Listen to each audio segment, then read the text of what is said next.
84 ule mstari wa pili. Zaburi 84 ule mstari wa pili.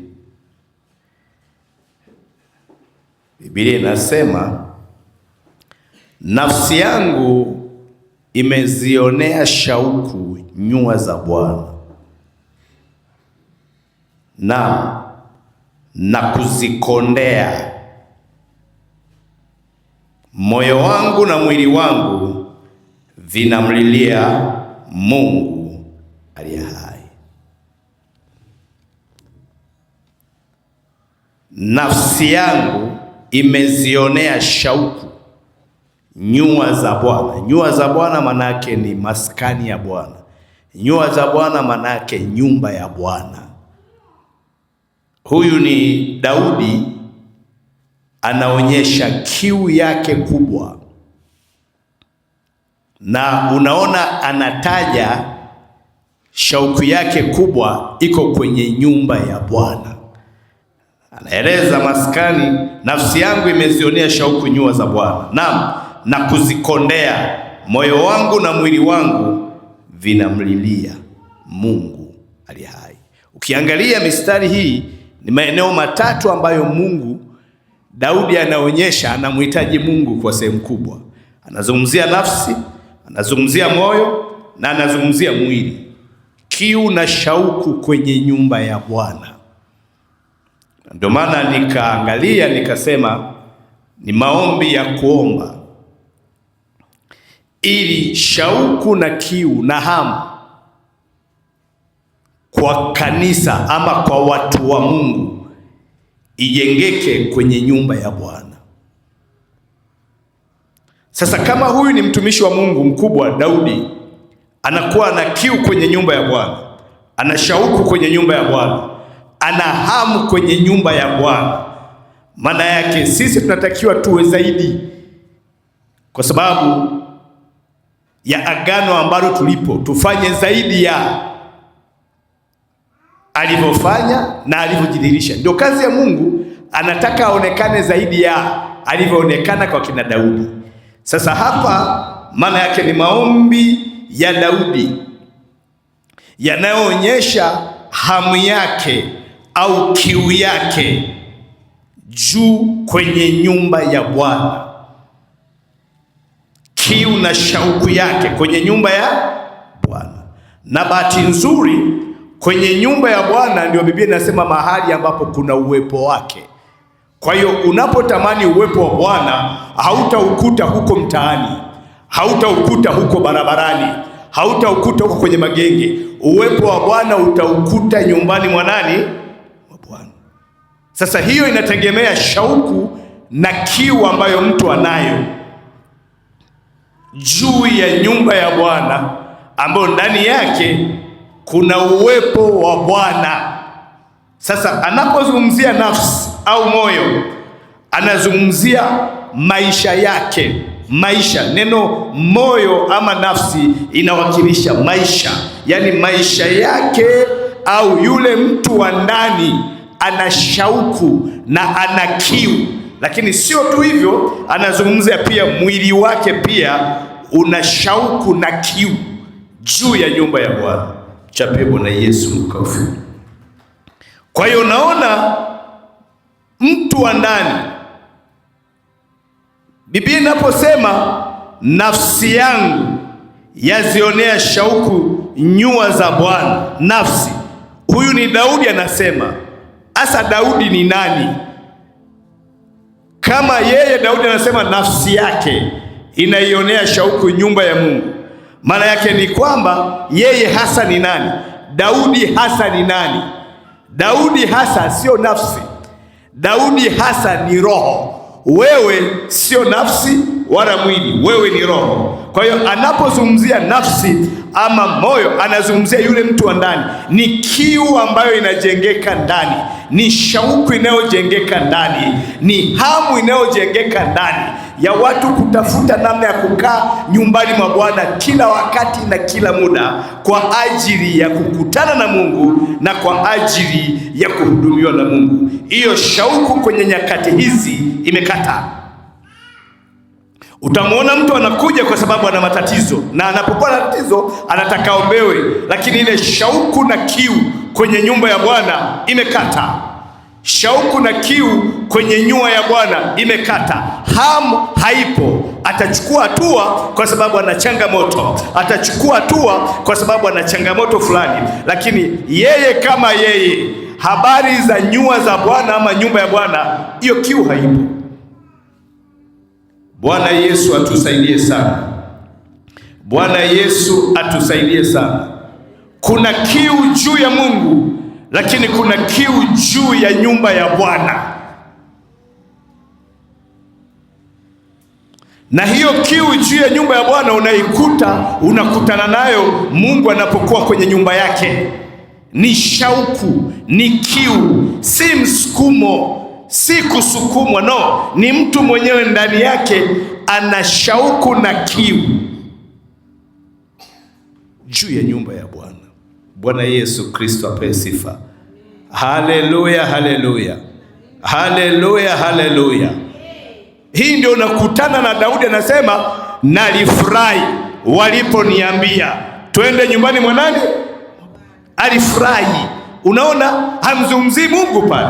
Mungu atamkuta kwenye nyumba yake, Mungu atamkuta kwenye ibada yake, lakini anazungumzia furaha aliyonayo wanapomwambia habari za nyumba ya Bwana. Anachangamka, ana shauku, anaona kama anachelewa, anaona kama vitu havijakaa sawa, anaona kama mambo hayajakaa sawa. Ile shauku na kiu ya watu kuwemo nyumbani mwa Bwana ndio hiyo inayotakiwa kwenye kanisa. Kanisa la kwanza lilikuwa na hiyo kiu, hujapata kuona. Ndio maana walidumu katika mafundisho, walidumu katika kumega mkate, na walidumu katika kumsubiri Mungu katika nyumba ya Bwana. Yaani, wakati wa kipindi cha kanisa la kwanza, hekalu la Bwana ilikuwa ni nyumba ya pili ya watu. Wana nyumba zao, familia zao zipo, alafu wana nyumba ambayo ni nyumba ya nani? Ya Bwana. Ukiwakosa nyumbani kwao, unawakuta kwenye nyumba ya Bwana. Tuko sawa sawa? Jaribu kuangalia namna ambavyo Ibilisi amewini. Wewe jaribu kuangalia namna ambavyo Ibilisi kawini vitu vingi, kwa sababu shauku na kiu na hamu juu ya nyumba ya Bwana imekata. Ngoja nikupatie mstari mmoja tu mdogo, afu baadaye nifafanue mingine, nitakuwa nakutajia, alafu baadaye tunaendelea ili tupate nafasi ya kuomba. Ile Zaburi 122.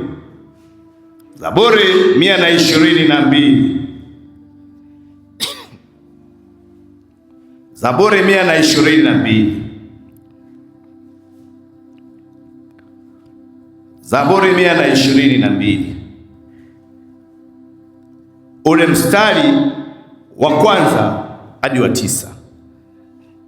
Mstari wa kwanza hadi wa 9. Angalia anaposema, nalifurahi waliponiambia na twende nyumbani mwa Bwana. Nalifurahi. Unaona, shauku ya Daudi ilikuwa kwenye nyumba ya Bwana. Kwa hiyo aliposikia habari za nyumba ya Bwana, ndani yake furaha ilijengeka, shauku, kiu ilijengeka. Sio tu moyo wake, bali nafsi yake. Si nafsi yake, mpaka mwili wake vilikuwa vinamgoja, yani vinaona kama anachelewa kwenda nyumbani mwa Bwana. Halafu anasema, miguu yetu imesimama ndani ya malango yako, Yerusalemu. Yerusalemu ndio nyumba ya Bwana. Kwa hiyo anasema miguu yake, hatua zake zimesimama kwenye malango ya nyumba ya nani? Ya nyumba ya Bwana. Anasema, Yerusalemu uliyejengwa kama mji ulioshikamana. Huko ndiko walikopanda kabila za Bwana. Ushuhuda wa kwa Israeli, walishukuru jina la Bwana. Maana huko viliwekwa viti vya hukumu, viti vya enzi vya bambari ya Daudi. Utakieni Yerusalemu amani. Huo ni mji wa Bwana, hiyo ni nyumba ya Bwana. Utakieni amani Yerusalemu. Unaona, ni maombi yameelekeza juu ya nyumba ya Bwana. Alafu anasema, na wafanikiwe wakupendao. Utakieni amani, takia mafanikio nyumba ya Bwana. takia kuinuka, takiwa tukukuzwa nyumba ya Bwana. Alafu wote wanaoipenda nyumba ya Bwana, Biblia inasema wafanikiwe, wafanikiwe. Haya ni mafanikio yanayotokana na watu ambao wanajikita kwenye nyumba ya Bwana, wako bize na mambo ya nyumba ya Bwana. Biblia inasema na wafanikiwe wanaoipenda nyumba ya Bwana kama Yerusalemu. Asema amani ikae ndani ya kuta zako na kufanikiwa ndani ya majumba yako. Kwa ajili ya ndugu zangu na rafiki zangu niseme sasa amani ikae naye. Ni nyumba ya Bwana hiyo, na kwa ajili ya nyumba ya Bwana Mungu wetu ni kutafute mapema. Angalia watu wa kwanza walivyojua siri iliyokuwa imefichwa kwenye kuingia na kutafuta habari za nyumba ya Bwana. Bwana Yesu Kristo apewe sifa. Haleluya, haleluya. Shauku ya wengi kwenye nyumba ya Bwana imekata, na kwa sababu shauku imekata, wamejikuta kuna baadhi ya viwango vya maisha wameshindwa kwenda navyo vizuri kwenye maisha yao. Mtu ambaye ndani kuna kiu ya Mungu hashurutishwi. Hata kwenye mvua utamwona anakuja, hata wakati wa jua kali utamwona anakuja. Kwa nini? Kuna kitu kinajengeka huku ndani. Yaani anaona kila akifikiria nyumba ya Bwana furaha inaumbika, amani inajengeka, kwa sababu ya nyumba ya nani? Nyumba ya Bwana. Bwana Yesu apewe sifa. Bwana Yesu apewe sifa. Bwana Yesu apewe sifa. Bwana Yesu apewe sifa. Kuona kwamba nyumba ya Bwana ni muhimu, wakati wameibadilishia matumizi ile nyumba ya Bwana, Yesu anatokeza anawakuta wanafanya biashara kwenye nyumba ya Bwana. Angalia alivyowafanya. Aliwatandika, alafu akapindua meza na viti. Alafu anasema nyumba yangu itakuwa nyumba ya nini? Ya sala. Kipaumbele cha Mungu cha kwanza ni nyumba yake kuomba. Hicho ndicho kipaumbele cha, sio kuombewa, kuomba. Kipaumbele cha pili cha Mungu ni watu kufundishwa, na kipaumbele cha tatu cha Mungu ni watu kwenda nje na kuambia habari za Mungu anachofanya hapa. Hivyo ndio vipaumbele vitatu vya Mungu. Haijasema unabii, haijasema kutabiriwa. Hivyo sivyo vipaumbele. Vipaumbele vya Mungu ni kanisa liombe, kanisa liweze kusimama katika maombi, kanisa litembee kwenye mafundisho, na kanisa lipate kuambia watu habari za Mungu huku nje, ili kusudi watu wapate kukutana na Mungu wao. Bwana Yesu apewe sifa. Bwana Yesu Kristo apewe sifa. Kwa hiyo kwa kadri unavyojua nyumba ya Bwana, pale Yesu hajaenda, alisema nyumba ya baba yangu, wivu wa nyumba ya baba yangu, kwamba hii nyumba inafanywaje tena? Hii nyumba biashara inayofanyika nini? Alikuwa na hasira na nyumba ya Mungu, ana ghadhabu juu ya nyumba ya Mungu. Anataka nyumba ya Mungu ikae kwenye utaratibu, sio matumizi yasiyo sahihi. Kwa hiyo ndio maana akaingia ndani kupambana na kushindana, ili nyumba ya Bwana itembee kwenye maisha ya utakatifu na maisha safi. Hiyo ni nyumba ya Bwana. Inawezekana ulikuwa hujajua namna hivi vitu kwamba vina umuhimu. Vitu vina umuhimu, nyumba ya Bwana ina umuhimu. Sasa kiu yako juu ya nyumba ya Bwana ikoje? Shauku yako juu ya nyumba ya Bwana ukoje? Kama Mungu yuko hapa, wewe unakutana naye wakati gani?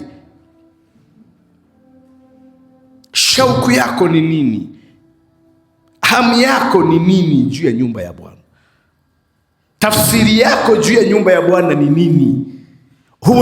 Unaoelewa juu ya nyumba ya Bwana ni nini?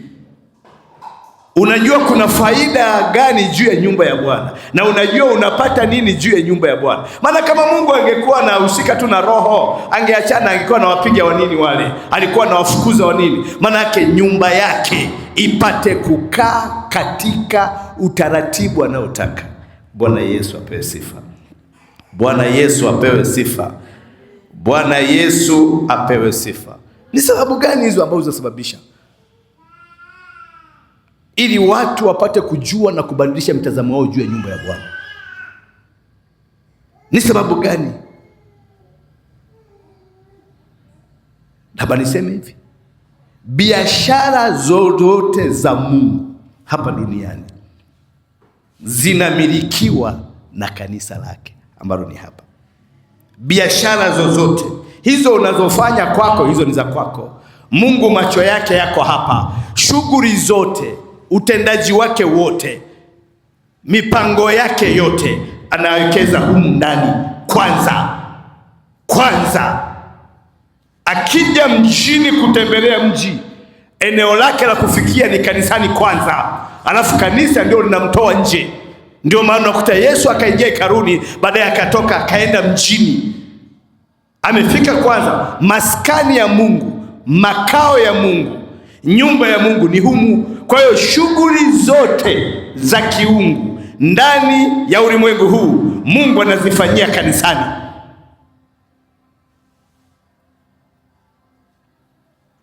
Hii ndio nyumba yake, haya ndio maskani yake. Bwana Yesu asifiwe. Shughuli zote za Mungu hapa duniani Mungu anazifanyia kwenye nyumba yake, yaani kwenye kanisa lake. Watu wakishaokoka wanajikata na kujitenga, wanasahau umuhimu wao humu, wanasahau nafasi yao humu, wanasahau jitihada zao humu, kwa sababu wanajua yeye ndio kanisa, yeye ndio nyumba ya Mungu, amekomea. Hiyo ni sehemu. Nguvu yako kubwa ya wokovu na ushindi inategemea nguvu iliyoko humu. Hakuna nguvu maisha yako yatakuwa ni sadaka kwa adui. Kama ni madhabahu ya kwanza yenye nguvu, ni madhabahu hizi ya hapa. Nyie mnaenda kushiriki sehemu ya nguvu iliyoko hapa na sehemu ya neema iliyoko hapa. Tuko sawa? Tuko sawa? Tuko sawa? Tuko sawa? Tuko sawa? Kwa hiyo Mungu akitaka kufanya chochote, kanisa lake kwanza. Ndio maana anasema hatafanya jambo lolote isipokuwa ile ambalo amewapatia manabii wake. Anawapatia wapi? Kwani ni majumbani? Humu ndio kuna siri za Mungu, humu ndimo kuna nguvu za Mungu, humu ndiko kuna maarifa ya kimungu, humu ndipo kuna kujengwa na kuimarishwa. Alisema nitalijenga kanisa langu, wala malango ya kuzimu hatafanya nini? Hataliweza. Wewe ukisoma unapata picha ya wewe tu peke yake. Ina sehemu anazungumza kanisa lake. Ndio maana tunazungumza habari za kupamba, tunazungumza habari za kuonekana vizuri, nyumba yake. Sehemu nyingine alisema nyie mnakaa kwenye nyumba nzuri, alafu nyumba yangu inakaa kwenye hali ya kuharibika. Mmelaaniwa kwa laana. Macho ya Mungu duniani hapa yako kwenye kanisa lake kwanza kabla ya wewe. Bwana Yesu Kristo asifiwe. Bwana Yesu Kristo apewe sifa. Haleluya, haleluya. Kwa hiyo kwa kadri Mungu anavyotaka kutenda kazi, hapa ndio sehemu yake, hapa ndio mahali pake, hapa ndipo kuna kiti chake, hapa ndipo Sayuni yake, hapa ndipo hekalu lake, hapa ndipo anapokaa, hapa ndipo anapoishi, hapa ndipo anapotoa maelekezo, hapa ndipo anapotoka kuelekea kule kwa ajili ya kuwasaidia watu, hapa ndipo anapokutana na mahitaji ya watu. Kimbilio la maisha ya watu wanapata solution hapa kwenye nyumba ya Mungu.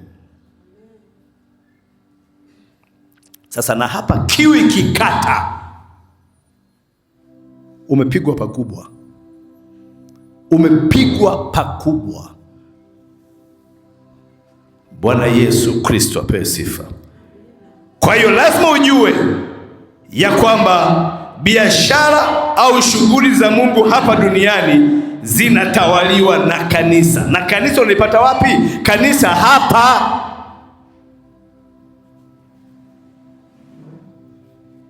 Mipango ya maombi tunaifanyia hapa. Mipango ya kunoa panga zetu ni hapa. Mipango ya kutengeneza ushindi tunafanyia hapa. Hii ndio kambi ya Mungu. Hii ndio ngome ya Mungu ya kupewa maarifa, ya kupewa mbinu, ya kujaa mafuta ya Roho Mtakatifu na kutembea kwenye nguvu. Vyote vinafanyika hapa.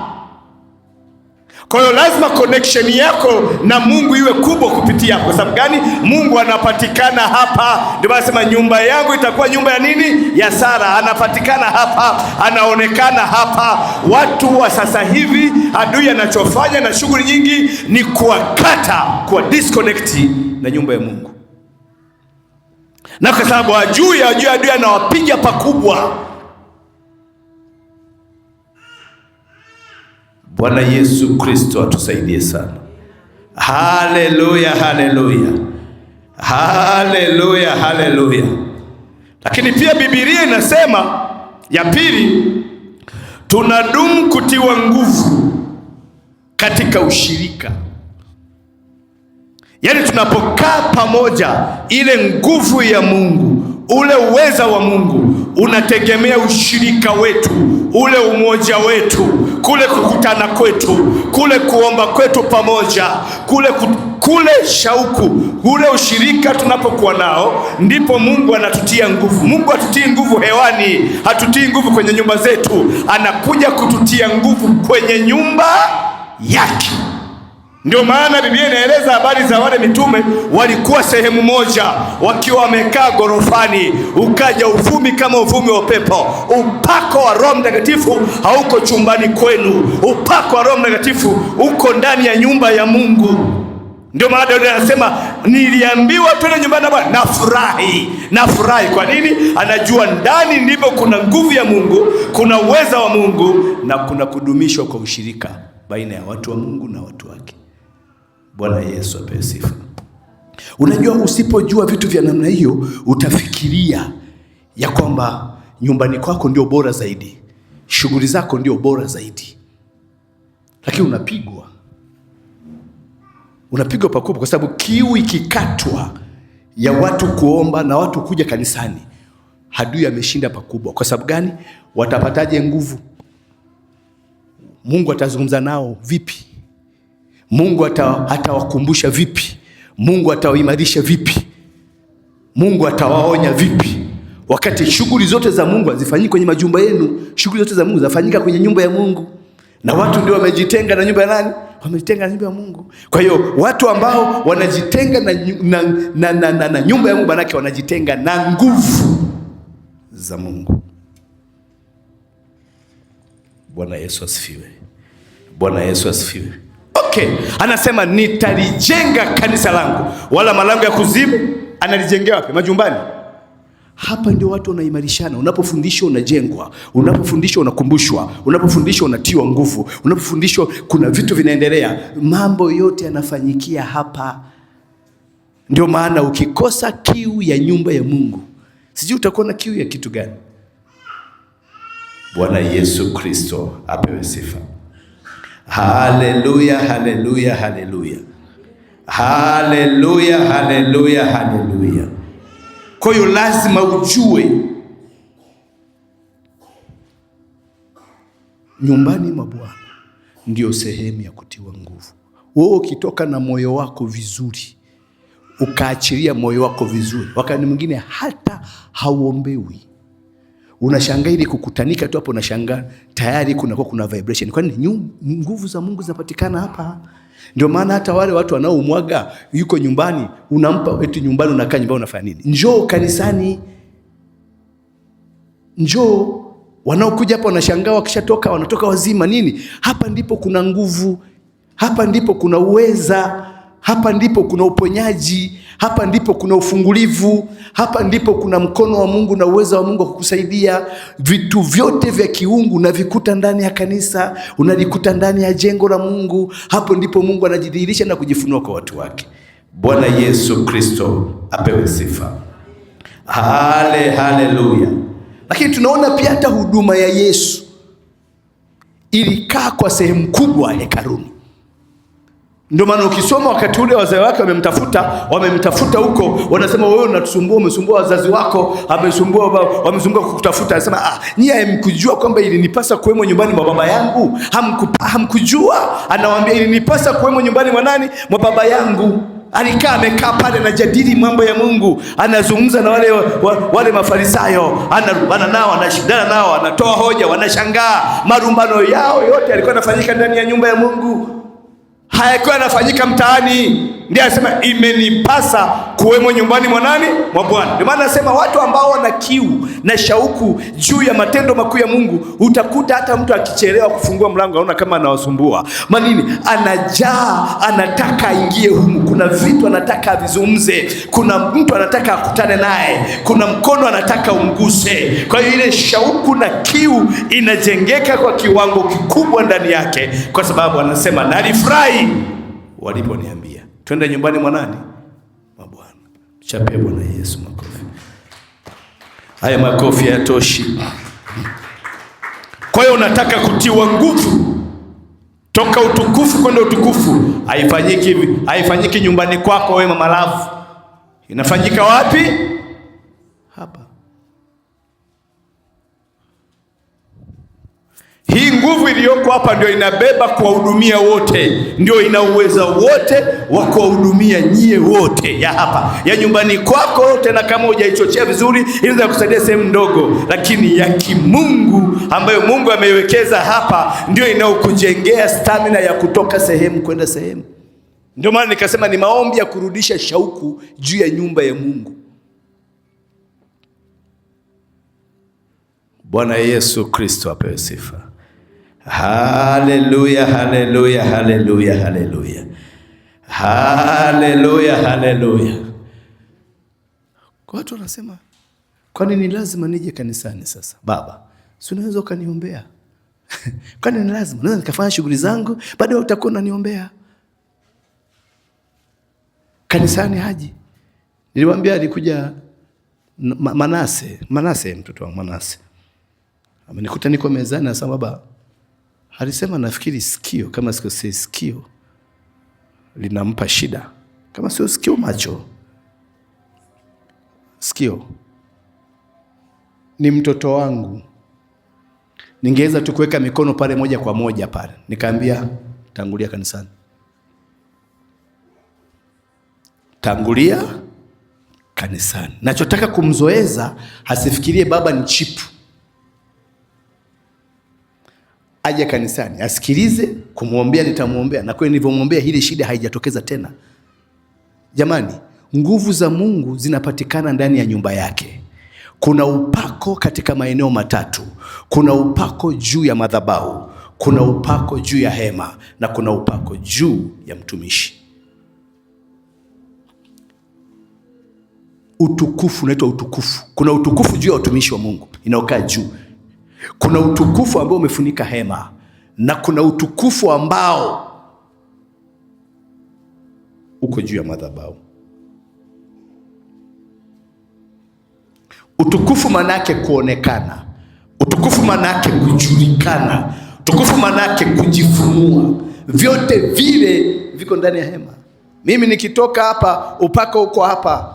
Nikitoka nikienda pale, sio kwamba upako nimeondoka nao, huko umebaki, na kuna upako huko tena umefunika hapa, ambaye mtu yoyote anaweza akahudumiwa hata kama mchungaji hayupo. Bwana Yesu asifiwe. Bwana Yesu Kristo asifiwe. Hasa kwa sababu watu kutokujua, macho yao yako madaraka. Madaraka na sehemu ya upako, sawa, lakini kuna upako umeuacha mwenyewe. Upako mwenyewe hujaamua kuuvuta. Unapotoa baraka ukafanya kitu, unashirikisha upako wa hema. Ukianza kuhudumiwa, unahudumiwa na huduma ya kimadhabahu.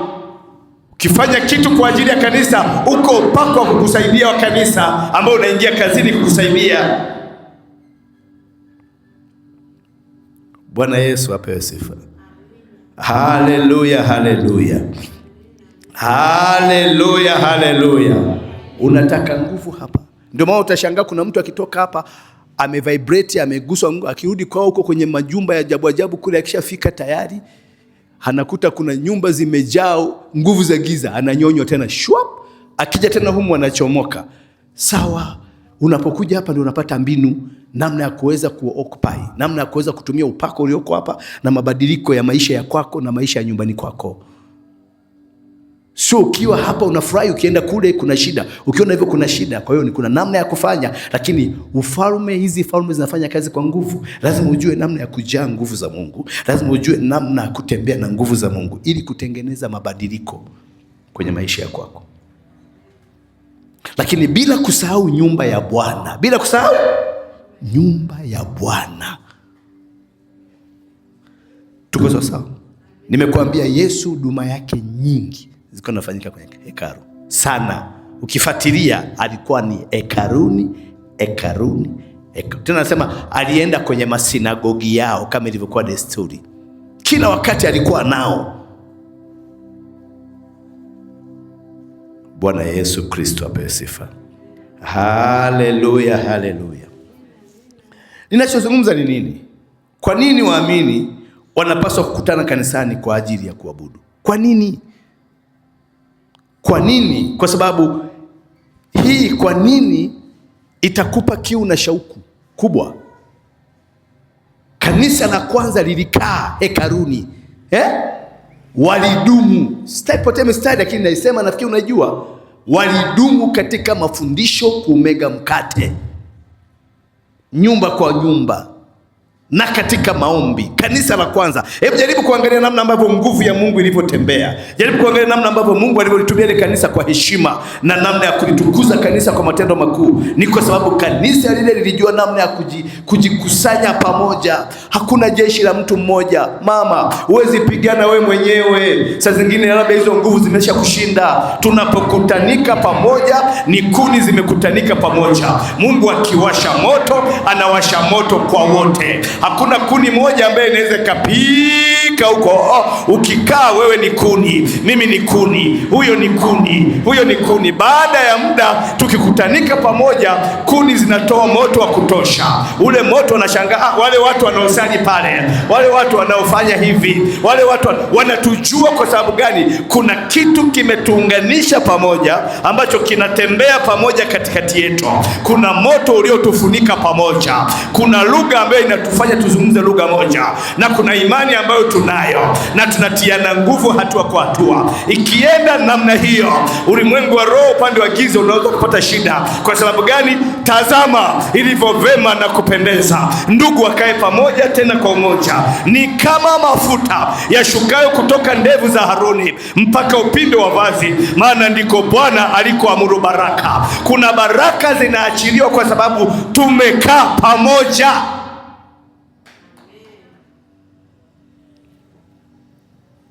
Bwana Yesu asifiwe. Haleluya, haleluya. Tuko pamoja.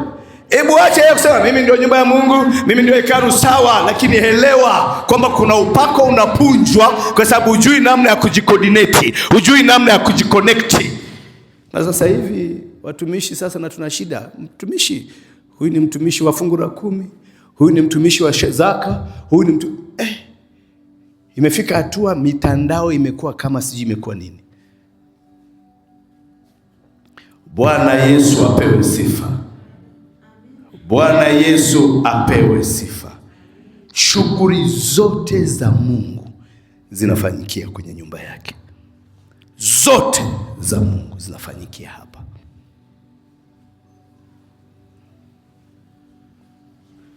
Bwana Yesu Kristo asifiwe. Nyie hamjui, mimi nimewahi kukaa hapa na maombi tunayoendelea, ilikuwa nafikia hatua mtu kama anakuja kutokea kule, ana nguvu za giza. Kwenye kona akikata tu hivi, wanamjua unamleta hapa, anaanza kupata shida. Mama mmoja alikuwa na kifafa cha mimba, amezaa, amefanya kwa operation, mtoto yuko hapo, alafu anawafanyia fujo na amezaa kwa operation. Walivyoshangaa wamekatiza pale, wanakuja maeneo ya namna hii, wakashangaa ameshaibuka, anaanza kupiga makelele. Wakina John ndio walimbana, wakambania hapo. Hawezi kutembea. Mzee wake ana V8, amekuja na V8 yake hapa. Akashangaa na shangaa, anakuja mtoto anabebwa. Kufika nikaambiwa mweke hapa. Nikaendelea na mambo yangu. Kaendelea na mambo yangu. Lakini akatoka kapona. Jamani, iko nguvu ndani ya nyumba ya Bwana, sio tu kwa mtumishi. Ndani ya nyumba ya nani? Ya Bwana. Tuko sawa sawa? Badilisheni mtazamo wenu kabisa juu ya nyumba ya Bwana. Iombeeni. Jua ni mahali pa majibu. Jua ni mahali pa solution ya maisha yenu. Leo hii mmeona kuna yule mama ambaye mtoto wake alikuwa anatembea hivi, anatembea. Tena bahati nzuri Jumapili na shangaa natokeza na mkuta naye. Mtoto alikuwa atembei, alikuwa na mtoto, yani mtoto mama wote changamoto, lakini Mungu akawafungua kwa namna ya ajabu. Hivyo vyote vinakuonyesha kwamba ziko nguvu ambazo Mungu anaziachilia kwa mtumishi, anaziachilia kwenye hema, anaziachilia kwenye nini? Kwenye madhabahu. Tuko pamoja? Tuko pamoja? Tuko pamoja? Tuko pamoja? Mungu anaposema nitalijenga kanisa, akujengee nyumbani kwenu. Analijenga kanisa lake hapa, wala malango ya kuzimu hatafanya nini? Hata leo unafikiri anakujengaje? Anachukua chepeo, hapa anafanya hivi, anafanya hivi. Anakujenga kwa njia ya mafundisho, anakujenga kwa njia ya maombi, anakujenga kwa njia ya maarifa, anakujenga kwa njia ya ufahamu, anakujenga kwa njia ya kuchukua haki zako. Vyote hivyo unajengewa hapa ili kutengeneza maisha ya ushindi juu ya upinzani.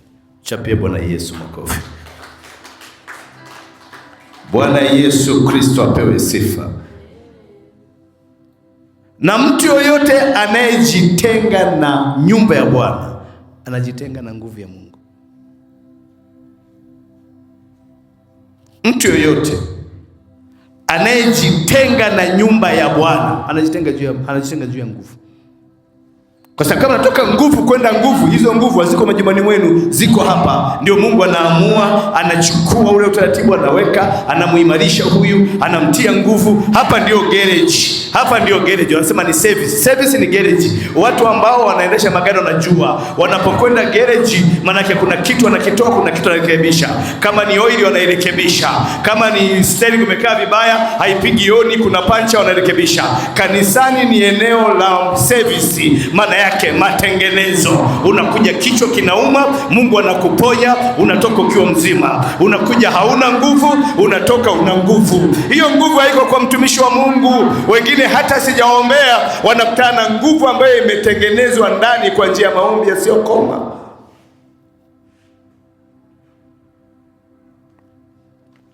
Bwana Yesu Kristo asifiwe. Bwana Yesu Kristo apewe sifa. Maombi ya kiu ya nyumba ya nani? Ya Mungu. Watu warudi shauku na kiu tena juu ya nyumba ya Mungu. Tuanze kusema kama Daudi anasema, nalifurahi waliponiambia nende nyumbani mwa nani? Mwa Bwana. Tukatumia mtumishi katika dharura. Sikiliza, usipende vitu vya Mungu zaidi ya kumpenda Mungu. Kuna mahali utaferi. Usimpende Mungu kwa sababu anatoa hiki, anafanya hivi, utachemka. Mpende Mungu kwa sababu amefanya, hajafanya, wewe endelea kumpenda Mungu. Wewe endelea kujitoa kwa Mungu. Wewe endelea kumtafuta Mungu. Usimpende Mungu kwa sababu eti amefanya hivi. Ukimwekea restriction namna hiyo upati kitu, utajichelewesha. Ni sawasawa na mwanamke anayempenda mwanaume kwa sababu ana pesa. Siku pesa zikikata, hakuna ndoa pale.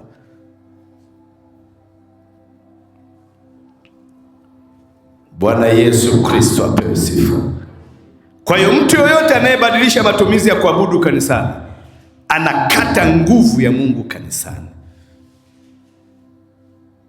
Wewe fuatilia wale watu ambao unakuta kila wakati anakuja. Watu wanafikiria hatupotezi muda, tuna shughuli zetu wapendwa, tuna kazi zetu ambazo zinatutaka kwanza tufike hata kama sasa hivi bado tuko huko. Lakini tunakata kwa sababu gani? Kwa sababu tunajua kuna faida.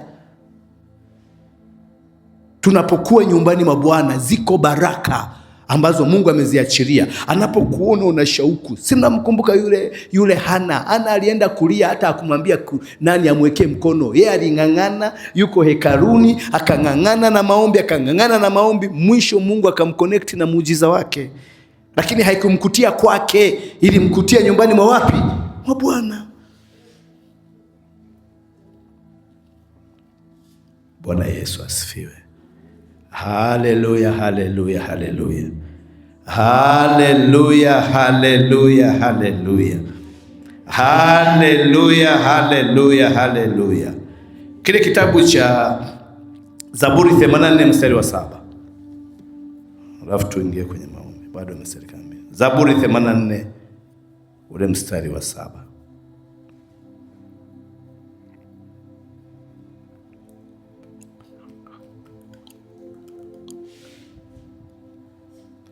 Zaburi sura ya 84 ule mstari wa 7. Angalia anavyosema. Angalieni mistari yapendwa.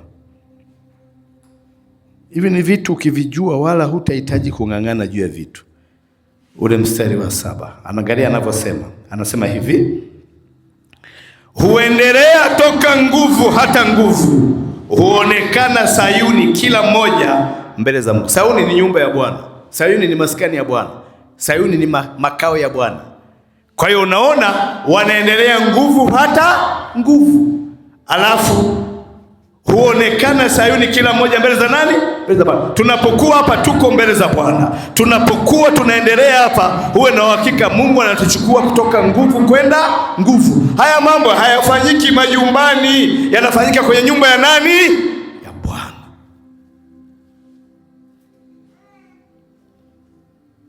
Tuko sawa jamani? Iko mistari ambayo iko very clear juu ya hali ilivyo kwa watu wa Mungu. Bwana Yesu Kristo apewe sifa. Haleluya, haleluya. Unataka nguvu? Nyumbani mwa Bwana. Unataka uweza? Nyumbani mwa Bwana. Unataka utukufu? Nyumbani mwa Bwana. Ndio maana Daudi anasema nalifurahi waliponiambia twende nyumbani mwa nani? Mwa Bwana.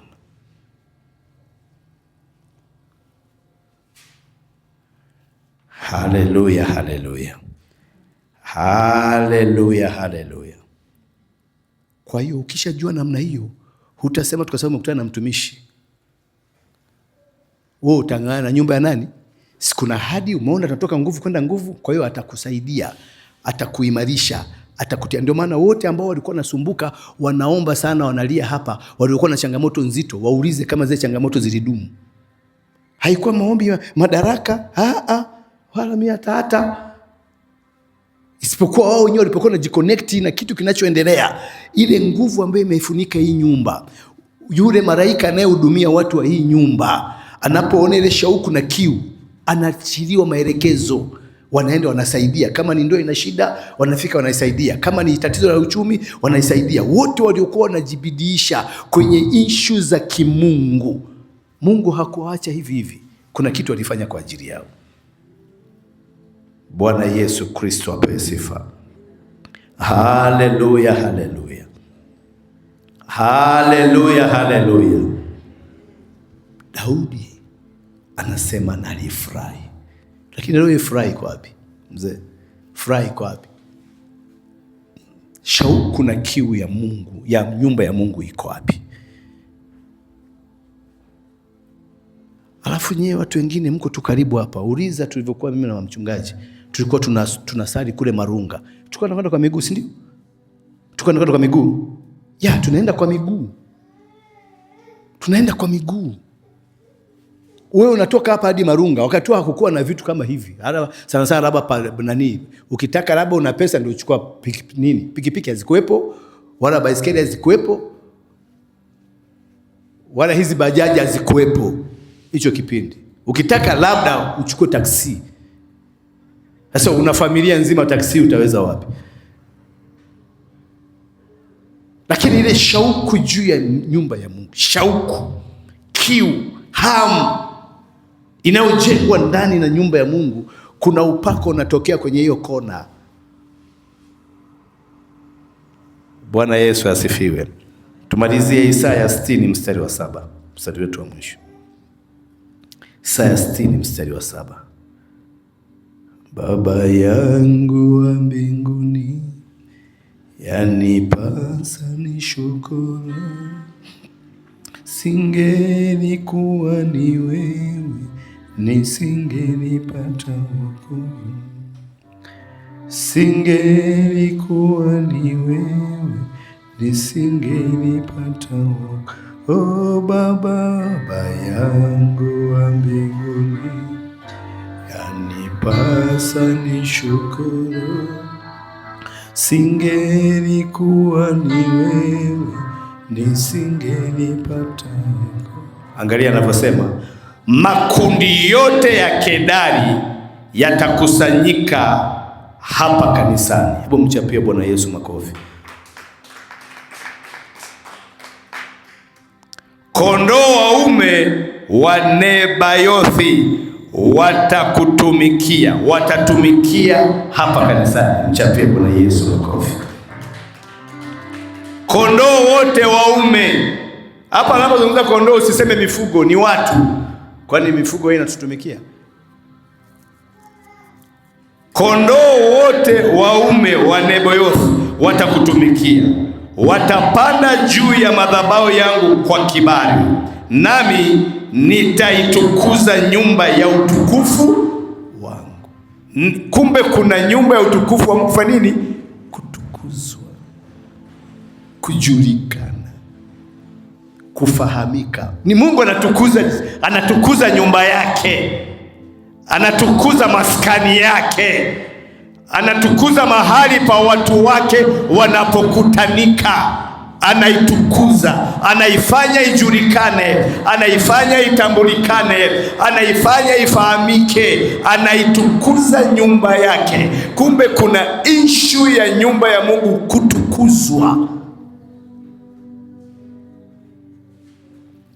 Kaskazini waione nyumba ya Bwana, wasikie habari za matendo makuu. Anaitukuza kwa namna gani? Anaifanya ijulikane, ijulikane kwa uponyaji, ijulikane kwa ufungulivu, ijulikane kwa baraka, ijulikane kwa kuinuliwa, ijulikane kwa kuheshimika, ijulikane kwa baraka. Anaitukuza, anaifanya nyumba yake ijulikane kwa sababu ya kile kinachoendelea katika nyumba yake. Anaifanya ijulikane.